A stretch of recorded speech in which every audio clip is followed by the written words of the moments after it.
मुख्यमंत्री मोहन चरण माझीଙ୍କ नेतृत्वरे ओडिशा सरकार राज्यर सरकारी आयुर्वेदिक एवं होमियोपैथिक मेडिकल कॉलेज रे कार्यरत चुक्तिभित्तिक शिक्षकंक कॉन्ट्रैक्चुअल टीचिंग स्टाफ मासिक पारिश्रमिक रे एक बड़ धरणर वृद्धि करिसंती। मुख्य विषय वस्तु द्विगुणित वृद्धि प्रोफेसर एवं रीडर मानकर पारिश्रमिक को सीधासलख द्विगुणित करा जायछि। स्वास्थ्य मंत्रींक सूचना। स्वास्थ्य और परिवार कल्याण मंत्री डाक्तर मुकेश महालिंगଙ୍କ कहिबा अनुजाई अर्थ विभाग एही प्रस्ताव को अनुमोदन करिसारिछि। लक्ष्य राज्य रे आयुष एयूष शिक्षा व्यवस्था को अधिक सुदृढ़ करिबा एवं अभिज्ञ शिक्षकंकु एही क्षेत्र रे कार्य करिबा पई अधिक उत्साहित करिबा एही पदक्षेपर मूल उद्देश्य।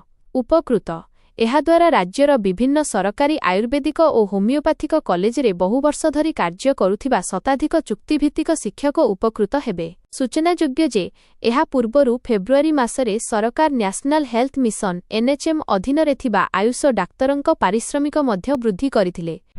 शिक्षादानर गुणवत्ता उपरे प्रभाव।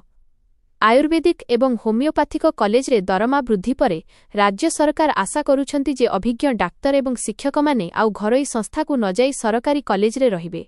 एहाद्वारा आयुष एयूष शिक्षा रे गवेषणा एवं उन्नत प्रशिक्षण पई पथ परिष्कार हेबो।